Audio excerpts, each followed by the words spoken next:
Hoje no Estilo Conecta, a gente tem assuntos delicados e importantíssimos a ser tratados aqui, tá? A gente vai falar sobre saúde, as doenças cardiovasculares estão cada vez mais comuns. E a gente vai conversar com um cardiologista para saber como evitar situações como essa em casa.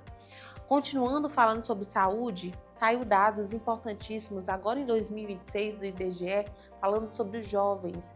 A gente vai conversar com a psicóloga e vai saber um pouquinho como lidar os pais, lidar dentro de casa com situações que a gente vai apresentar para vocês hoje.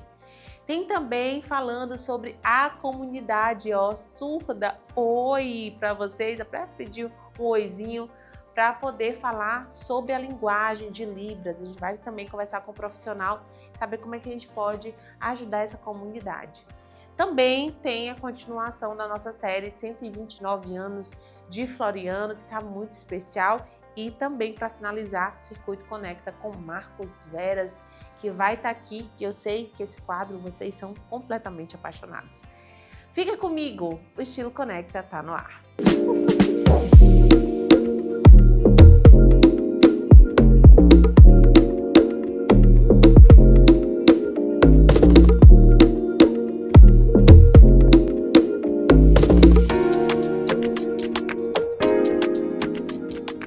Nosso primeiro bloco tá no ar falando sobre educação para a comunidade surda, gente.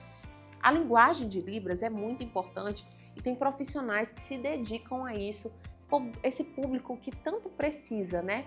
Então a gente foi atrás de profissionais da área que conversaram com a gente para poder nos ajudar e ajudar eles também. Estamos aqui hoje com a professora Eliene, que é coordenadora da Educação Especial aqui no município de Floriano, e a gente vai ter um bate-papo sobre a educação de pessoas com deficiência auditiva, né? E hoje o município, professora, ele consegue atender a demanda dessas crianças? Sim, a gente já tem no município alguns serviços, os serviços que são necessários para atender às especificidades de uma pessoa com surdez e ou deficiência auditiva, né, do município. Nós temos aí as salas de recursos multifuncionais que atendem no contraturno o aluno, e nesse espaço é ofertado 3 momentos que a Libras exige, que é o ensino da própria língua, porque as nossas crianças elas são oriundas de ambientes familiares totalmente orais, então ela não aprende a Libras com naturalidade, ela precisa ser ensinada. E para que isso venha a acontecer, nós temos as salas de recursos multifuncionais. O município hoje dispõe de 17 salas de recursos multifuncionais, 22 professores especializados e que tem formação específica na língua brasileira de sinais para atender essa demanda. Esse ano nós estamos com um diferencial, que nós temos na rede agora, prestando serviço, um ex-aluno do município que passou, fez pedagogia e hoje retornou para atender os colegas surdos nas salas de recursos multifuncionais. Então, ele está fazendo esse trabalho na sala de AE em 2 escolas da nossa rede, né? Que é o Pedro, que é o nosso primeiro pedagogo surdo, e que nós dividimos o Pedro entre Floriano e Maranhão, né? Porque ele reside no Barão. Então, hoje a gente já tem esse trabalho para motivar as famílias a acreditar que a pessoa com surdez, que a pessoa que tem alguma deficiência auditiva, ela tem capacidade de se desenvolver. A única forma é que ela precisa de acessibilidade comunicacional em todos os ambientes. Não é suficiente só na escola. A escola a gente oferta o professor, oferta cursos, oferta um professor surdo, hoje a gente já pode dizer isso. A gente oferta um professor surdo, um instrutor surdo, porém ela não vive só na escola. Ela vai precisar estar se comunicando em outros ambientes da nossa sociedade. Então é importante que a sociedade perceba a relevância de aprender a se comunicar com a pessoa com surdez. a gente fala muito sobre ensinar Libra, né, para essas crianças, mas é realmente um ponto extremamente necessário esse de que a população, a sociedade também tenha esse conhecimento, exatamente para que seja possível esse diálogo entre vários setores, né? Antes da gente iniciar aqui, nós estávamos falando exatamente sobre a vivência desses alunos até dentro da escola com outros colegas. Existe essa dificuldade no dia a dia, né, de comunicação? Sim, existe, porque o que diz a legalidade para nós? É que o professor da educação infantil ao 5º ano, ele deve ser um professor bilíngue, ou seja, ele entenda não só a língua oral, no nosso caso no Brasil, o português, mas ele tenha conhecimento em língua de sinais para que ele possa desenvolver o conhecimento da Libras para o aluno surdo e para os colegas também. Tanto coisas sutis, a gente já vem percebendo, né? A família compra um caderninho, lá no caderninho, lá no final tem o alfabeto, os números em Libras. Por quê? Porque dentro da legalidade, o decreto 5.626 de 2005, ele não diz que o aluno da educação infantil ao 5º ano já tem direito ao intérprete. Então, o professor precisa ser bilíngue. Então, dentro desse processo de ensino, a gente já precisa passar essas orientações, essa formação, que os coleguinhas também comecem a dizer um bom dia, uma boa tarde. E quando a criança, o jovem, pré-adolescente, chega no 6º ano, aí sim o decreto, já diz o mesmo decreto, já diz que o município, o estado tem que ofertar o intérprete. Mas o que a gente percebe? Não é suficiente só o intérprete. A comunicação não é para ser só entre a pessoa com surdez e o intérprete. Precisa do professor ter uma interação com esse aluno, os colegas. É muito ruim você estar junto ali da turma de 16, 14, 15 anos, você quer bater um papo e a comunicação ser intermediada pelo profissional, né, pelo intérprete. Então eles querem também se sentir bastante à vontade, né? E os outros ambientes da nossa sociedade precisam se atentar. Eu recordo que alguns anos atrás, antes da pandemia, eles eram únicos, sozinhos. Em casa ou na escola, cada um estudava em uma escola, e a gente pensou em criar a pizza surda. O que acontecia na pizza surda? A gente tirava um dia no mês, juntava todos os surdos e saíamos para uma pizzaria. E percebemos, os intérpretes começaram a perceber que no espaço era organizado da seguinte maneira: o intérprete ficava basicamente na cabeceira da mesa e eles lá batendo altos papos, conversando, e a gente achando aquilo ali estranho, né? E depois a gente perguntou para eles: por que vocês fazem assim? Por que vocês nos convidam? Ele falou: é porque aqui ninguém sabe Libras. Nós precisamos do intérprete para pedir a pizza, fazer o pedido. Então a gente percebe que a sociedade ainda está muito distante de fazer esse processo inclusivo, essa acessibilidade comunicacional. É porque, como a gente comentou no primeiro momento, todo mundo associa apenas a educação, mas é algo que é levado para todos os âmbitos, né, da vida dessas pessoas, como por exemplo na religião, como a gente pontuou aqui, que aí aqui acontece esse projeto, né, de inclusão deles. Acontece. Como é que funciona? Como é que eles se sentem lá dentro? É maravilhoso, sabe? Ó, tô toda emocionada aqui, tô toda arrepiada, né? Porque a gente, é um sonho que nós tínhamos, eu e Luzimar, a gente sempre acreditou que a nossa missão não era só educacional. A gente precisava levar algo mais. E como apresentar Deus para as pessoas com surdez? Porque você só ama aquilo que você conhece. E aí a gente começou a pensar junto com os surdos mais esclarecidos, surdos que estão estudando em nível superior, como que a gente poderia criar uma pastoral do surdo. E aí a gente, desde 2019, né, a gente já começou a trabalhar, já participou de alguns eventos dentro dessa realidade, já fomos a Teresina, a Campo Maior, e por que não criar uma pastoral em Floriano? Então nós estamos fazendo esse trabalho, temos toda terça-feira. O ano passado era toda quinta-feira que nós nos encontrávamos, porque nós temos que adequar o horário dos encontros com o horário deles de aluno na universidade.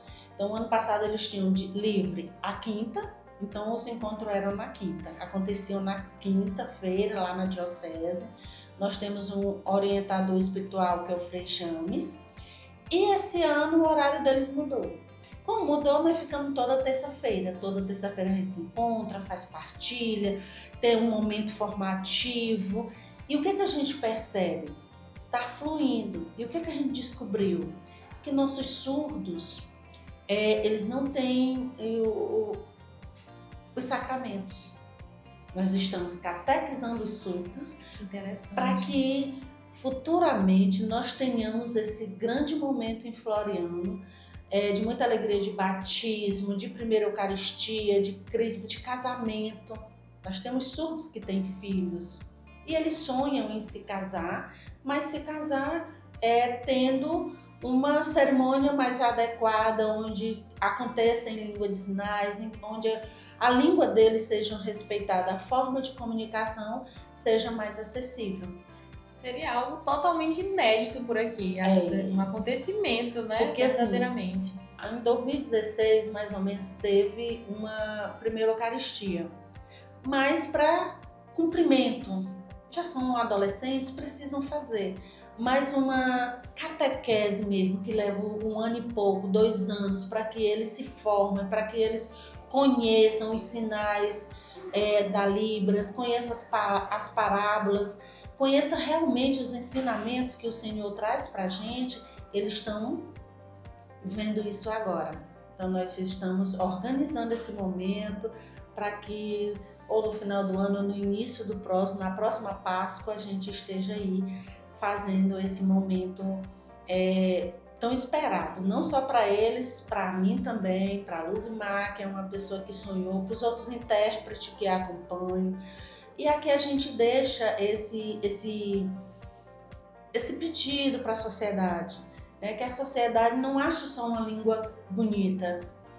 É lindo você traduzindo lá na igreja, é lindo você traduzindo lá na palestra, mas venham nos ajudar, venham aprender língua de sinais, venham se comunicar, porque eles anseiam por esse momento, né? Que é onde eles consigam, por exemplo, trabalhar. O mercado de trabalho ele ainda limita muito, né, com relação às oportunidades para essas pessoas. Limita. É por isso que nós estávamos conversando que só a garantia da lei não é suficiente, né? Se o mercado de trabalho ele tem que dar a sua porcentagem, né, as empresas tem que ter um número X de pessoas com deficiência, mas ele tem que dar acessibilidade também. Então, a acessibilidade comunicacional no ambiente de trabalho ela é importante. Como é que eu vou estar em um espaço onde ninguém se comunica com a gente? Então, os estagiários que nós temos surdos hoje, nós temos 4 estagiários, com o Pedro, que não é mais estagiário, já conseguiu fazer um seletivo, já é realmente formado, nós temos 5 pessoas. O Pedro, sim, está nas escolas, em escolas que têm intérpretes, e os outros estagiários trabalham com a gente na Secretaria de Educação, porque lá tem as pessoas que conseguem se comunicar em língua de sinais. Então, o espaço, a sociedade precisa acordar, não só a sociedade, mas a família também. Precisa fazer parte desse processo bonito, dessa comunicação, porque a maior deficiência e dificuldade que eles relatam para a gente é estar sentado em um ambiente só observando e as pessoas conversam, que eles falam conversar demais, esse sinal, né? E ele fica aqui, ó, boiando, não entendi nada. Então é importante que a família também possa estar mais junto, nos acompanhando, porque vai chegar um momento que nós intérpretes, vamos dizer assim, lá do início, vai chegar um momento que a gente vai precisar, cada um vai, né, se afastar um pouco, mas a gente quer deixar isso só consolidado na sociedade, sólido, que o próprio surdo tenha sua opinião. E olha que eles são valentes. Quando eles percebem que o seu direito está sendo negado, aí você vai ver a confusão. Eles são por dentro, Eles ali, são do que por pode, dentro. o que não pode, né? O que pode, o que não pode. Se nós estivermos aqui batendo um papo e ele não estiver entendendo, ele já pergunta se nós estamos fuxicando, falando deles. Né? Então, assim, ele já sabe o que é ofício, ele já sabe o que é cobrar. Então, e eu sempre falo para os mais velhos, digamos assim, que já estão terminando o ensino superior, que eles são responsáveis pela educação dos mais novos.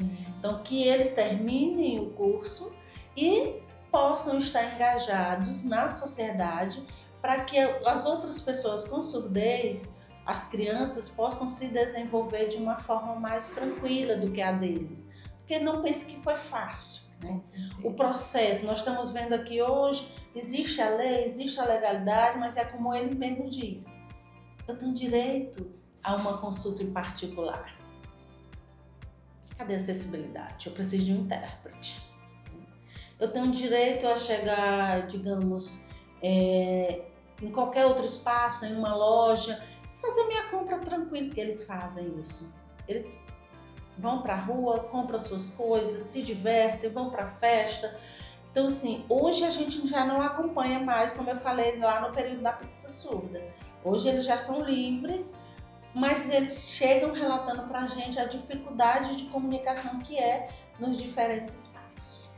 Porque nesse caso há uma falta de independência, não por conta de que eles não tenham a capacidade de ser independentes, né? Mas sim a sociedade que falta esse preparo de conceder para eles essa independência, né? No meio social, seja em casa. A gente vê que muitas vezes, né, tem alguma pessoa com deficiência auditiva, ali uma ou duas pessoas da família que sabem se comunicar com ele, né? Mesmo dentro de casa. Mesmo dentro de casa. Por quê?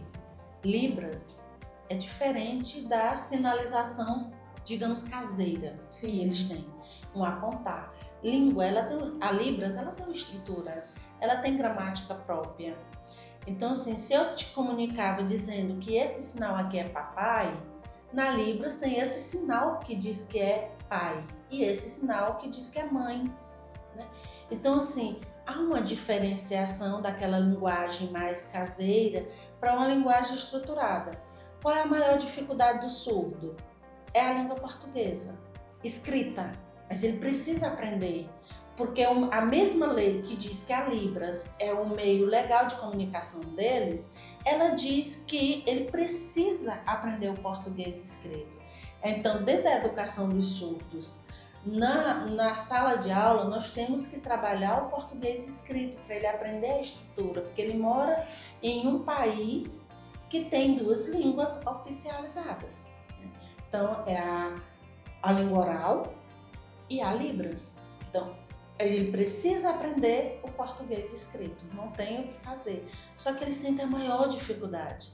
Eu tive professores mestres surdos, doutores, que na hora de escrever determinadas palavras, eles perguntavam como se escreve. Aí dava o sinal e a gente fazia a datilologia para ele poder escrever a palavra no quadro. Porque a nossa língua, ela é complexa no aprendizado, até para nós, o português escrito, quanto mais para a pessoa que não ouve, não tem os fonemas claros.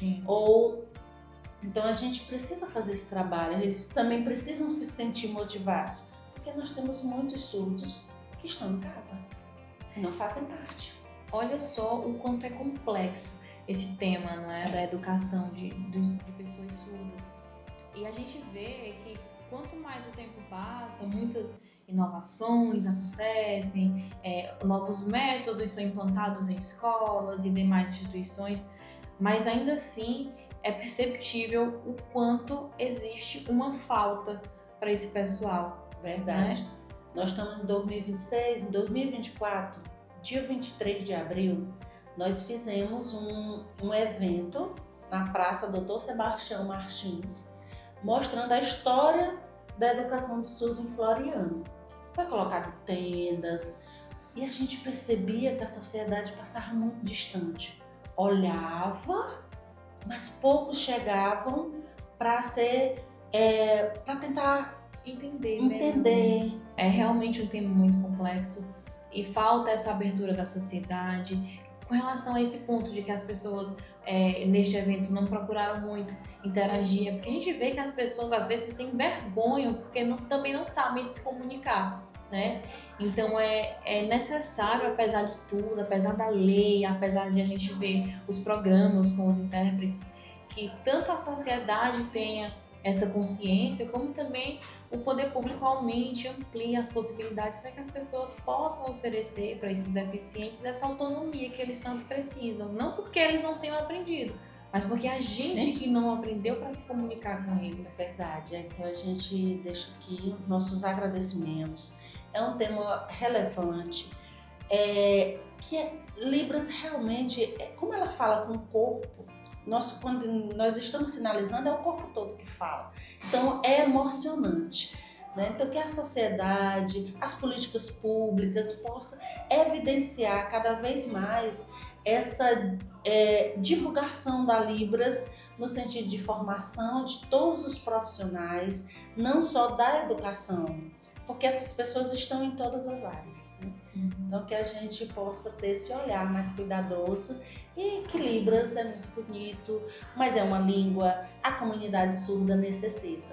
Então aqueles que se sentir à vontade, quiser começar a participar, a Pastoral do Surdo na Diocese, nós estamos todas as terças-feiras nos reunindo para conversar com eles através da língua deles, sobre a nossa linda missão, que é o nosso Senhor Jesus, né? Que Deus nos abençoe. Amém.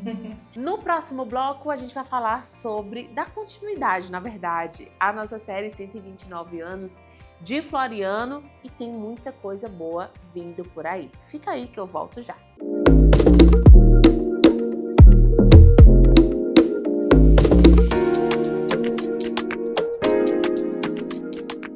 Do mais elegante ao mais moderno e despojado, das peças de alfaiataria ao fitness, ao jeans, ao que você tem de mais moderno. Peças de qualidade é aqui no Atacarejo da Moda. E o melhor de tudo é que no Atacarejo da Moda você encontra peças de qualidade e um atendimento especializado só para você. Atacarejo da Moda, 3 lojas esperando por você. Floriano, Piauí, Picos e também São Luís, Maranhão. Corre pra cá.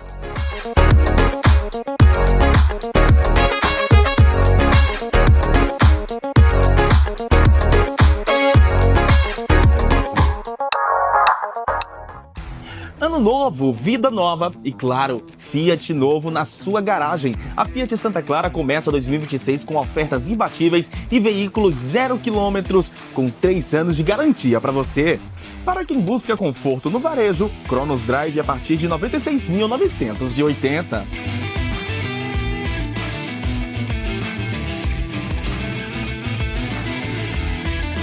Fastback Turbo 200 a partir de R$ 119.990.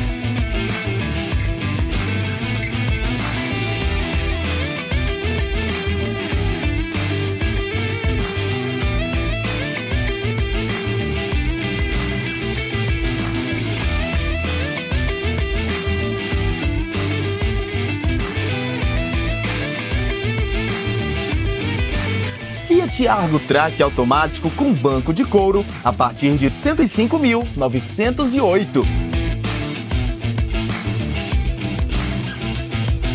Toro Freedom a pronta entrega de R$ 175.990 por R$ 156.990.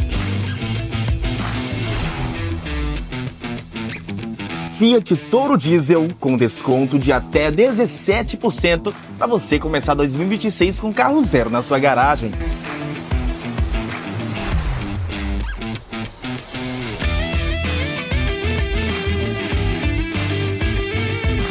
E para o trabalho pesado, o Fiat Tano está com 20% de desconto.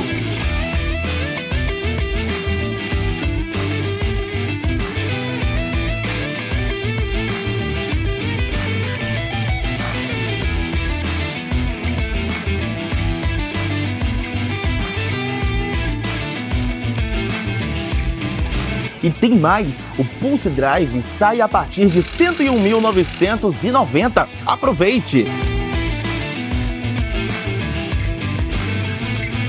Atenção, produtor rural e CNPJ, as vendas diretas estão com descontos agressivos na linha Estrada.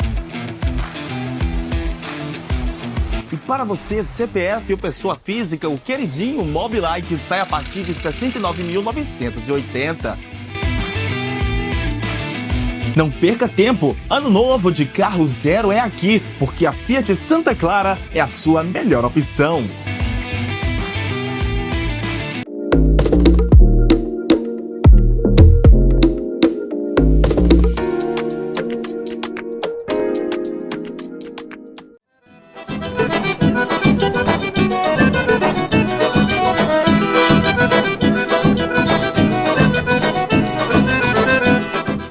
Então, Floriano nasceu sob a égide da educação, uma escola, né?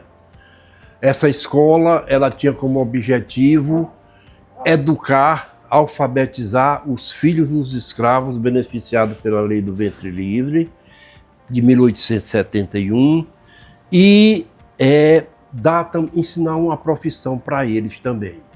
Então, essa é um dos fatores sociais de maior relevância que tem, e através disso, a escola, pela localização geográfica do local da escola, o porto, né, veja bem, ela esvaziou a cidade de Amarante, que era o principal porto do Médio Parnaíba, depois de Teresina, e passou aqui para o Porto da Colônia. Então aqui, aí entre os fatores econômicos, era o quê? O movimento do porto em relação ao escoamento da produção de toda essa região.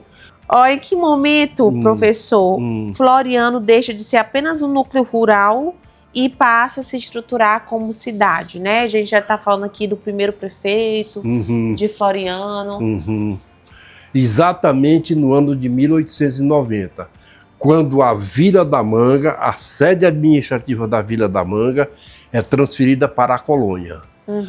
Aí vieram muitas famílias, aí houve uma estruturação populacional importante, e mais o porto de Floriano, o porto da escola, né, que era assim conhecido. E então foi aí que surgiu a estruturação inicial da cidade de Floriano. Foi a partir daí. A partir de 1890, com a transferência da sede da Vila da Manga para a colônia. Bom, vamos entrar mudar um pouquinho de assunto e entrar agora na presença da Igreja Católica. Sim. É muito forte desde o início, né? Como a fé influenciou o desenvolvimento urbano dessa cidade e na organização da sociedade. Quem é o padroeiro de Floriano? São Pedro de Alcântara. Por que São Pedro de Alcântara é o padroeiro de cidade? Porque nossos imperadores todos chamavam de Pedro. Pedro I, Pedro II, e então o santo protetor da Casa Imperial do Brasil era o padre espanhol Pedro de Alcântara. E aí o Francisco Parente, que é o fundador da cidade, em homenagem, porque tudo tinha sido às expensas do governo imperial. Então ele colocou que aqui seria o padroeiro São Pedro de Alcântara. Né? É por isso que São Pedro de Alcântara é o padroeiro da nossa cidade. Pois bem, ali é a segunda igreja de Floriano. Ali? É ali. Sabe onde é essa igreja? Ficava de frente à atual catedral. Era uma praça, ainda não tinha nome, e isso foi construído por João Francisco de Araújo, essa igreja, inspecionada pelo padre Antônio Marques dos Reis. Entendeu? E, na realidade, a primeira igreja de Floriano foi onde é o atual Museu Maria Bonita. Né? Ali tinha uma igrejinha, e essa daqui foi construída justamente para o crescimento da cidade que estava, né, já estava se mudando lá da beira do rio para aqui mais para cima, aqui afastada do rio Parnaíba, Sim. entendeu? Então essa igreja foi construída por João Francisco de Araújo, o primeiro intendente, e quando foi em 1920, sim, você pode observar, Luciara, que lá na catedral tem duas datas, lá na torre principal, 1922 e 1932, entendeu? É porque a pedra fundamental daquela igreja foi lançada pelo padre Arcelino Portela em 1922 e a conclusão se deu 10 anos depois, em 1932, que foi já na administração do padre Gastão Pereira. Então, essa igreja, nossa catedral hoje, tem também uma história muito interessante. É porque a população da cidade se envolveu para construir aquele templo magnífico que hoje é a Catedral São Pedro de Alcântara. E foi construída por um mestre, não foi construída por engenheiro, não. Foi construída por um mestre de obra. Tá? E então, solenemente, em 1932, o bispo do Piauí, Dom Severino, veio para inaugurar a Catedral de Floriano. Olhando lá os primeiros prédios, Sim. construções, né, que Floriano teve, quais foram os marcos, na sua opinião, arquitetônicos mais importantes daquela época? Certo.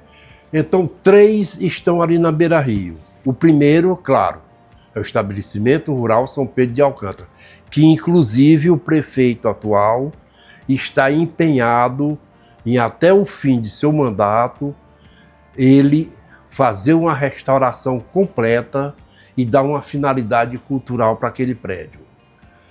Esse é o primeiro, né? O segundo é o prédio da Maria Bonita, porque ali, em 1924, foi inaugurada a luz elétrica em Floriano, entendeu? Nunca tinha visto luz, entendeu?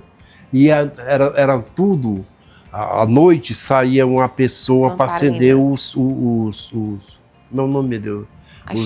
Tochas? Fazia Lamparina. as lamparinas, entendeu? Aí a cidade era iluminada por aquelas coisas, entendeu? E aí,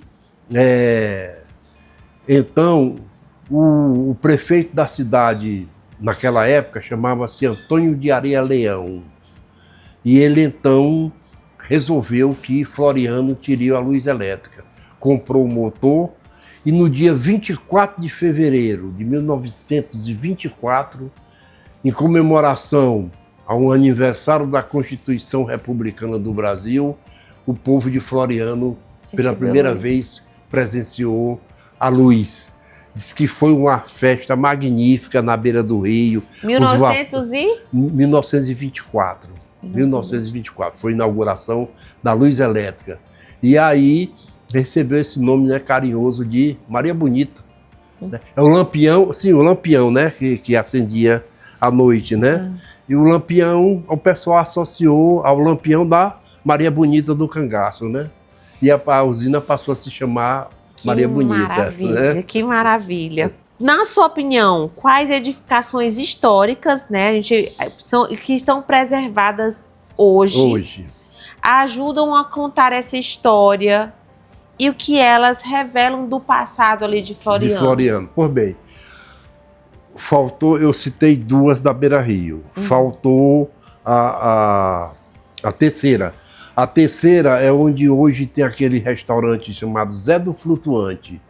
Ali era uma casa de um cidadão chamado José Guimarães.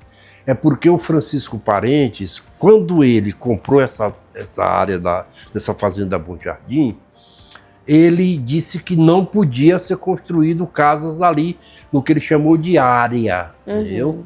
E Isso permaneceu por longos anos. Eram o quê? Eram roças, né, para atender a escola e o estabelecimento rural. Só que depois que o Francisco Parente morreu, o próximo diretor, chamado Dr. Ricardo Ernesto de Carvalho, ele não só autorizou, como também até ajudou a construir.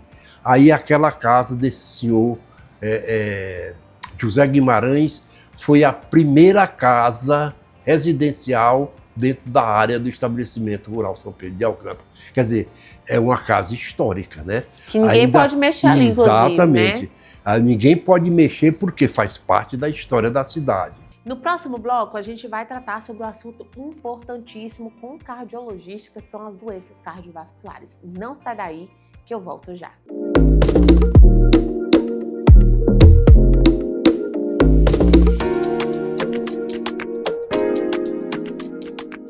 Do mais elegante ao mais moderno e despojado, das peças de alfaiataria ao fitness, ao jeans, ao que você tem de mais moderno. Peças de qualidade é aqui no Atacarejo da Moda. E o melhor de tudo é que no Atacarejo da Moda você encontra peças de qualidade e um atendimento especializado só para você. Atacarejo da Moda, 3 lojas esperando por você. Floriano, Piauí, Picos e também São Luís, Maranhão. Corre pra cá.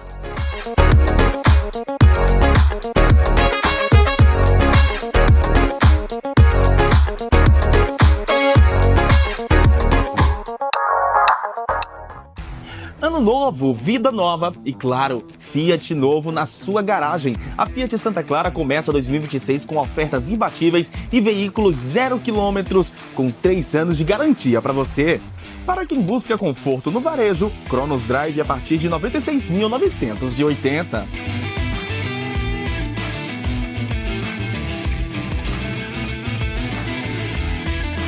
Fastback Turbo 200 a partir de R$ 119.990.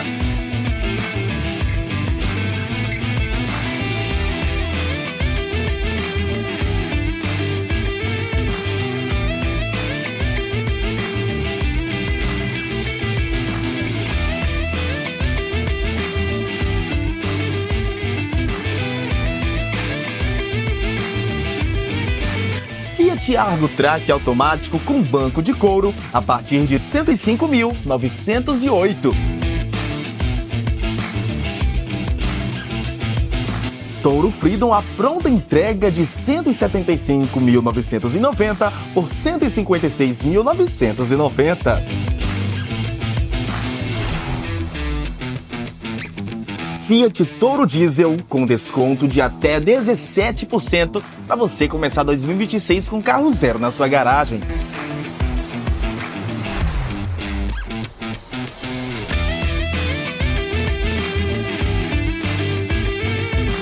E para o trabalho pesado, o Fiat Tano está com 20% de desconto.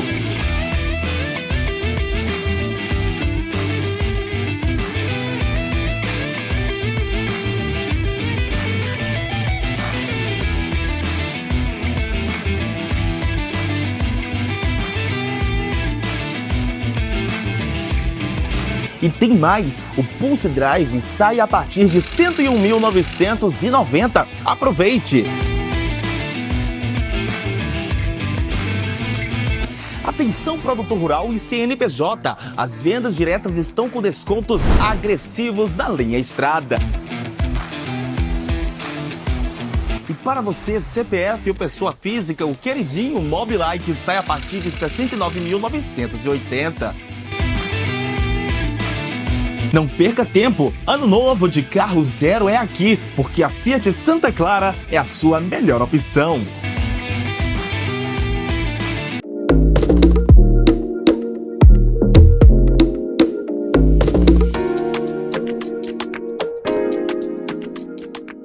Vamos começar esse bloco falando sobre saúde. Gente, importantíssimo cuidar do coração, independente da idade. Vocês sabiam que nós, brasileiros, estamos no primeiro lugar em doenças cardiovasculares no ranking de primeiro lugar do Brasil? Gente, os dados são assustadores. e a gente fez uma matéria, obviamente, procurou um profissional para falar sobre esses cuidados. Falar de saúde é sempre muito importante e no Estilo Conecta de hoje a pauta é a grande incidência de doenças cardiovasculares. Ao meu lado, o Dr. João, que é clínico geral e médico de família e comunidade. Doutor, a gente sabe que é alto o índice de doenças cardiovasculares. Segundo dados, 30% das mortes no Brasil são em decorrência de doenças cardiovasculares. Então, é um número muito alto. Tem uma explicação para isso? Com certeza. O que culmina nas doenças cardiovasculares é, sobretudo, o estilo de vida. Então, o estilo de vida da população, o sedentarismo, a alimentação, são fatores que contribuem para o aumento do risco cardiovascular. Então, essas comorbidades, se maltratadas ou não diagnosticadas, elas aumentam o risco do coração e, consequentemente, culminam nessas convalescências. Um mito, a gente pode dizer que é um mito, né, que a população acredita, é de que as pessoas que são acometidas por essas doenças são apenas idosas. Mas a gente vê hoje que o número de pessoas jovens tem aumentado. Tem uma explicação para isso também? Algo que decorre do dia a dia? Com certeza. Cada vez mais a gente tem tecnologia na medicina e quando essa tecnologia avança, o diagnóstico para algumas doenças também avança muito e se torna um pouco mais precoce. De acordo com a nossa vida, com o cotidiano, temos alimentações industrializadas, o sedentarismo, sempre a gente toca nesse ponto porque é algo muito comum e que traz um risco cardiovascular importante. Então, em toda consulta, a gente mensura o que a gente chama de risco cardiovascular, que é o risco no coração dos próximos 10 anos. E aí, nesse risco, a gente leva em conta idade, comorbidades, uso de medicações, histórico familiar, tabagismo, né? Então, assim, esse estilo de vida desregrado e algumas doenças também crônicas, elas ocasionam efeitos negativos, como infarto e AVC, e está acontecendo cada vez mais cedo. Então, é um conjunto de causas, né? Não se atribui só à idade ou somente ao estilo de vida. É o estilo de vida, mas também questões crônicas, né? Justamente. Então, essas comorbidades diagnosticadas e tratadas, ela diminui muito o risco cardiovascular. E é função do médico, em toda consulta, mensurar esse risco para estar atuando na prevenção. Então, antigamente a medicina se atentava muito às doenças e agora a gente está entrando numa fase de prevenção. Então, a prevenção hoje é essencial para não chegarmos a ter infarto, AVC, e são as principais doenças cardiovasculares. E assim, as dicas do dia a dia, coisas simples que as pessoas podem aderir para evitar a qualquer chance de passar por esse tipo de doenças, desenvolver algum problema. Quais as dicas que o doutor passa para... As principais dicas são atividade física regular. E quando a gente fala em atividade física, as pessoas sempre nos fazem o questionamento: doutor, quanto tempo de atividade física e qual atividade física eu posso fazer para melhorar o meu risco do coração?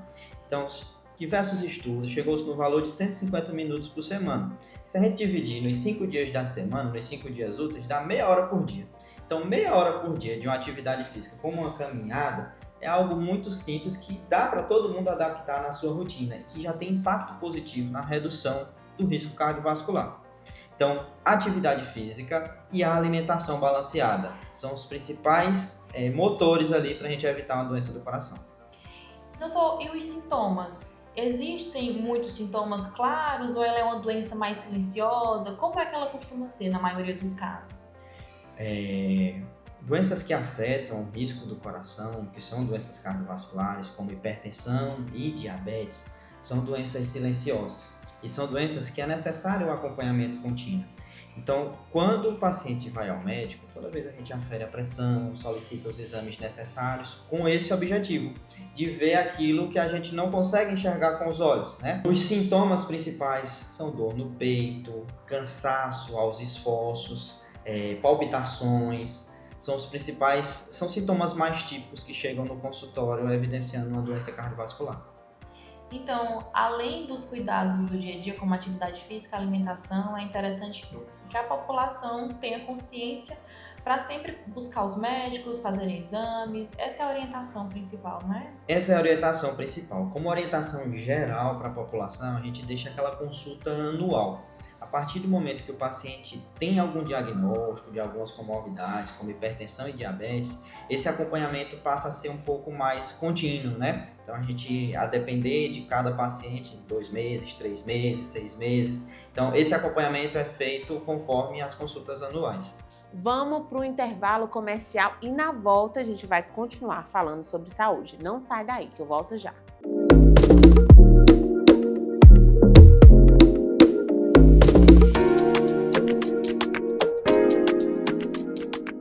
Do mais elegante ao mais moderno e despojado. Das peças de alfaiataria ao fitness, ao jeans, ao que você tem de mais moderno. Peças de qualidade é aqui no Atacarejo da Moda. E o melhor de tudo é que no Atacarejo da Moda você encontra peças de qualidade e um atendimento especializado só para você. Atacarejo da Moda, 3 lojas esperando por você. Floriano, Piauí, Picos e também São Luís, Maranhão. Corre pra cá.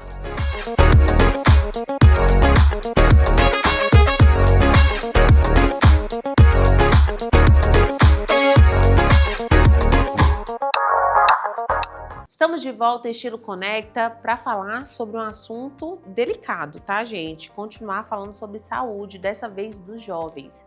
Acabou de sair um dado atualizado agora em março de 2026 do IBGE,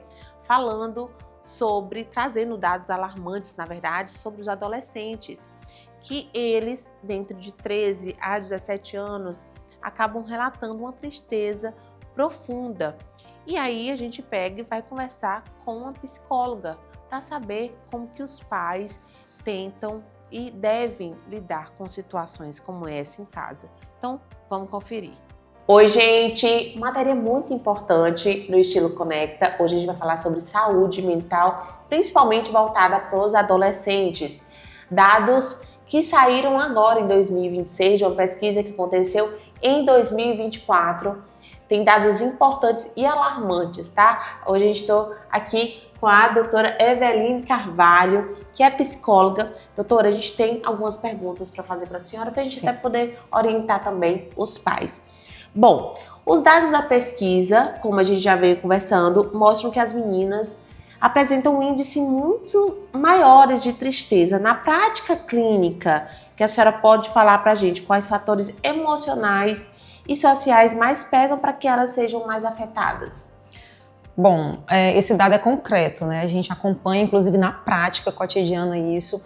As meninas, eu costumo dizer que é difícil demais ser mulher, né? É bem difícil ser mulher por todas as questões que a gente discute aí o tempo todo com relação às nossas cobranças que nós recebemos enquanto mulheres. Então, as meninas, hoje, elas recebem muitas cobranças com relação, por exemplo, à aparência física, a pertencer, a serem descoladas, a fazerem 1000 coisas ao mesmo tempo. Então, essa cobrança, principalmente social, Luciara, que é uma cobrança que acontece dentro das redes sociais, ela acaba fazendo com que essa adolescente se cobre muito. É uma carga muito pesada. Então, a gente sabe que existe, né, essa grande diferença no trato que é dado aos meninos em todos os comportamentos, dos comportamentos desde relacionamento até outros comportamentos mais individuais, mas que são cobrados pela sociedade como um todo. Então, tipo, a menina tem a questão hormonal também, são vários fatores, mas a menina, ela é cobrada de ter um padrão específico enquanto mulher, enquanto menina. E aí isso gera uma cobrança dela mesma. As questões estéticas, elas estão assim... Cada dia, né, cada dia piores. Exigentes. Cada dia piores no sentido de que você vê meninas muito jovens fazendo vários procedimentos estéticos para corresponder. Corresponder aqui é um padrão.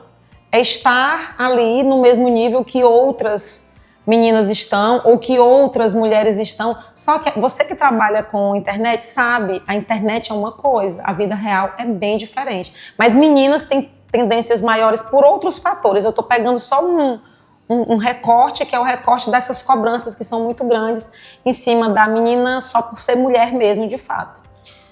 Bom, realmente são pontos importantíssimos. E agora, doutora, como que os pais podem diferenciar, por exemplo, uma tristeza passageira, comum, né, da adolescência, de um quadro que já exige atenção profissional? De modo geral, todas as pessoas precisam de terapia. Todas. De todas as idades. De todas as idades. As pessoas pensam assim, eu preciso estar com depressão, com ansiedade, com algum transtorno para procurar terapia. Não. A terapia é um espaço em que você vai fazer a sua higiene mental. Então, todas as cobranças que a gente recebe no dia a dia, como profissional, como mãe, como adolescente, como ser humano, né? A gente recebe muitas pressões. Para lidar com essas pressões, a gente precisa de autoconhecimento. Aí você pergunta, e os pais? Os pais precisam conhecer seus filhos. Então eu recebo diariamente aqui, eu atendo muitos adolescentes, então eu recebo diariamente pais aqui que chegam com um discurso que não condiz com a realidade do adolescente. Quando o adolescente vem falar, é outra coisa diferente. Por que é diferente? Porque às vezes o pai só conhece aquele filho superficialmente e ele faz essa assistência material. Mas a assistência de sentar, de conversar, e às vezes muitos pais me dizem assim, eu não sei o que fazer, eu não consigo lidar, ou eu desconheço meu filho. Meu filho, aconteceu uma situação X, eu desconheci meu filho, eu não sabia que meu filho estava passando por aquilo. Como assim? Você convive, será que você está dando a assistência afetiva, o cuidado necessário para esse jovem? Às vezes não. Você, como psicóloga, né, como terapeuta, como uma profissional da área, pode nos falar que as redes sociais traz para o adolescente? A que ponto elas realmente agravam quadros como ansiedade e depressão, por exemplo? Elas agravam de forma consistente e significativa. Então, as pesquisas modernas, atuais, que têm a respeito disso, elas dão conta de que, por exemplo, essa pesquisa que a Luciara mencionou no início da nossa conversa, que foi do IBGE, Ministério da Saúde, 2003, é de 3 em 3 anos que acontece. Então, 2024, a próxima será 2027 para publicação 2028. Eu, como cientista do comportamento, tenho certeza que os dados que já estão altos hoje estarão maiores nessa pesquisa que vem. Por quê? O uso excessivo de telas, as pesquisas estão aí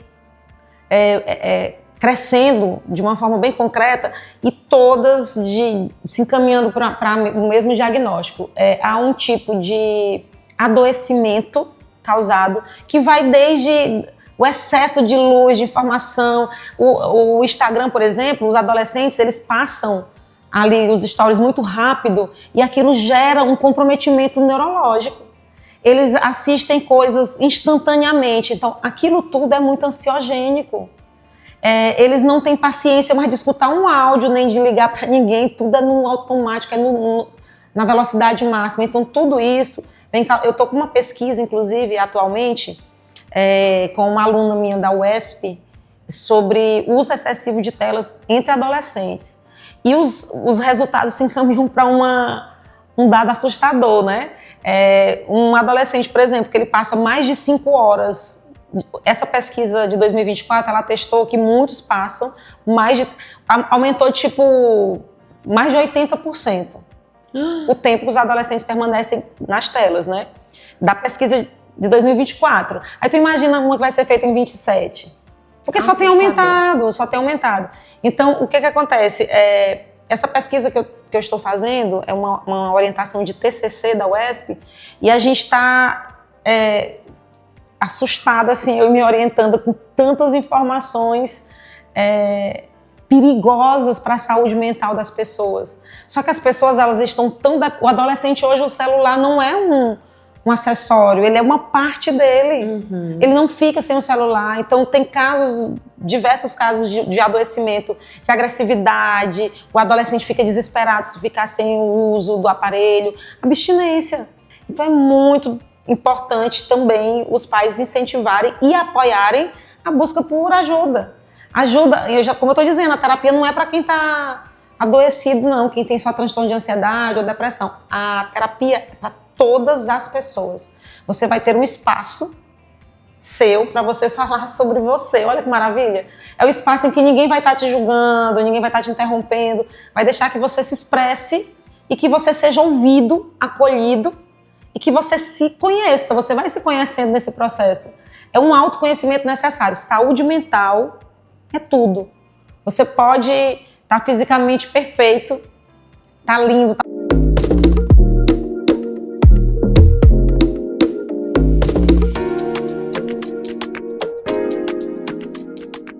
Do mais elegante ao mais moderno e despojado. Das peças de alfaiataria ao fitness, ao jeans, ao que você tem de mais moderno. Peças de qualidade é aqui no Atacarejo da Moda. E o melhor de tudo é que no Atacarejo da Moda você encontra peças de qualidade e um atendimento especializado só para você. Atacarejo da Moda, 3 lojas esperando por você. Floriano, Piauí, Picos e também São Luís, Maranhão. Corre pra cá.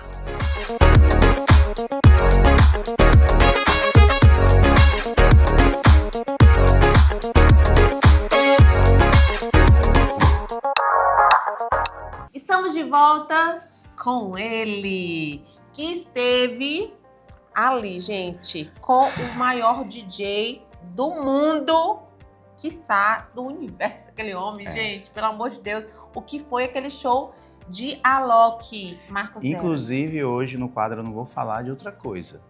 Tem que ser especialmente para falar desse show que ficou para a história, para a memória, para a vida das pessoas que puderam estar lá conferindo. Que tecnologia, estrutura de milhões. Que é aquilo que ele apresenta, que espetáculo, surreal.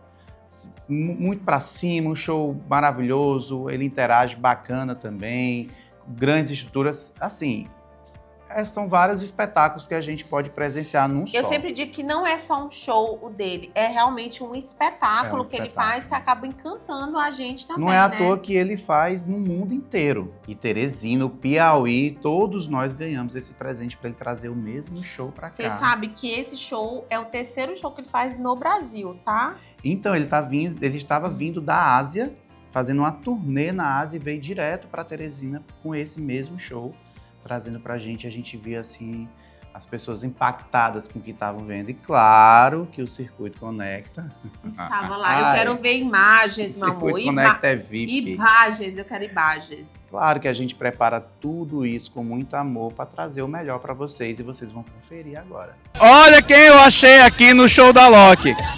Joelma!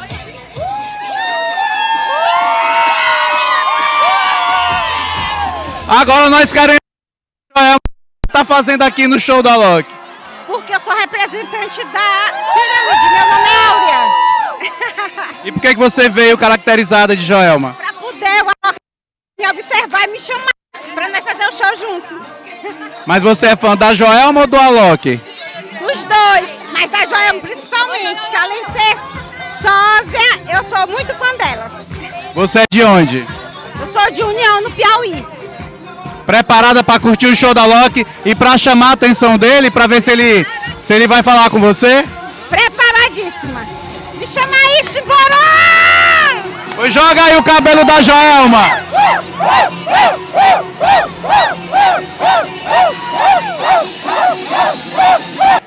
E eu encontrei aqui no meio do caminho com essa turma grande de amigos que veio curtir o show. Vocês são quantos? Rapaz, acho que 10. É uns 10. São todos daqui? Sim. E a expectativa para esse show de hoje? Eu acho que o show vai ser muito da hora.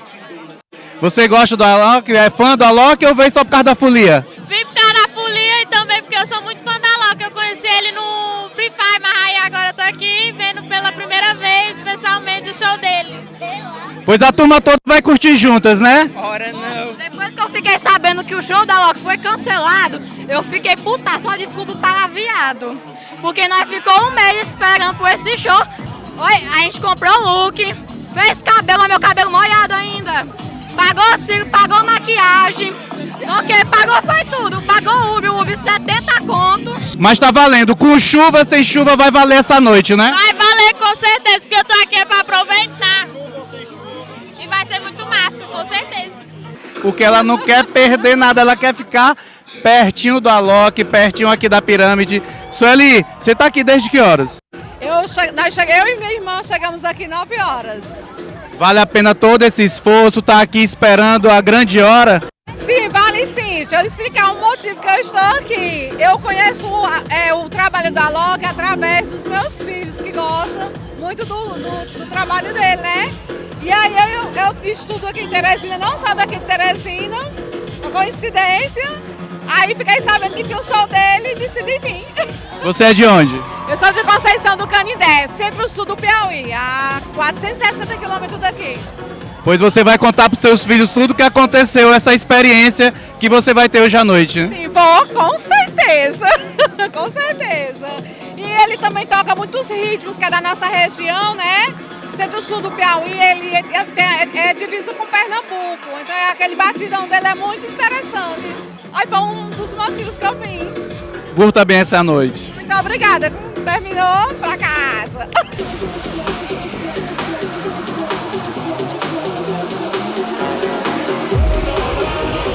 Tem alguém comigo aí?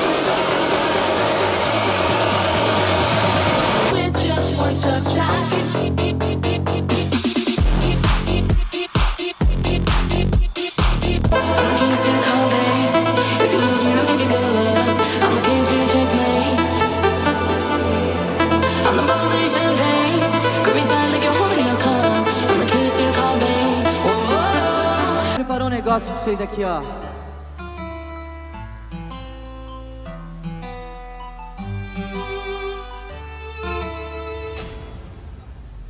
Don't worry, ma, 'cause I'm not afraid. I'm not afraid. Don't worry, ma, 'cause I'm on my way. I'm on my way to the ocean. Mais alto!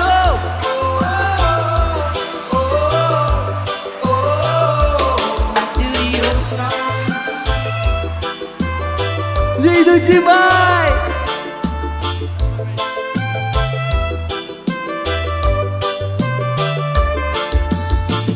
Don't worry, ma, 'cause I'm not afraid. I'm not afraid. Don't worry, ma, 'cause I'm on my way. I'm on my way to the ocean.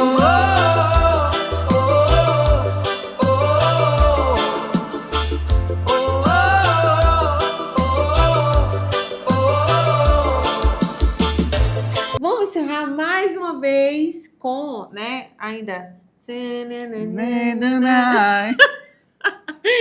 Gente, acabou-se, se controle. Vamos seguir aqui essa quarta-feira, encerrando mais o Estilo Conecta com Marcos Veras do meu lado.